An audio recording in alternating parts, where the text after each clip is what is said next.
मी अरुण घोडके शिवचिंतन शिवपूर्व काळात आणि शिवकालातसुद्धा पंढरपूर, पैठण, नाशिक आणि वाराणसी या क्षेत्रस्थळी विद्वान पंडित यांच्या सभा संस्कृत विद्येच्या संरक्षणाचे कार्य करीत होत्या.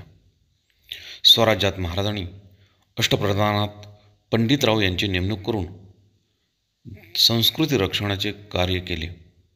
देवालय म्हणजे पुरातन विद्या व कला यांच्या संरक्षण आणि संवर्धनाचे मुख्य केंद्र होती.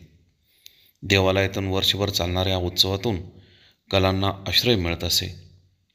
हरदास कीर्तनकारांची संख्या फार पुरातन असून लोकशिक्षणाचे कार्य त्यावेळी हरिकथा निरूपणातून करीत असत. या सर्वांना पंडितरावांच्या मार्फत परीक्षा घेऊन नक्त मोईना वरसासणे दिली होती. चिटणीस बकरीत काही माहिती आली ती असे: ज्यांच्याकडून एक ग्रंथ झाला त्यास 2 मण, पंचग्रंथी दशग्रंथी यास 5 मण, 10 मण परीक्षा करून देणे.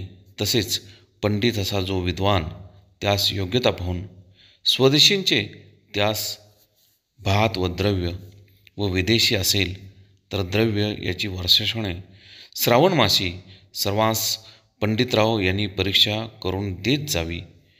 अधिक विद्या होईल त्यास अधिक मोईन वाढवावी.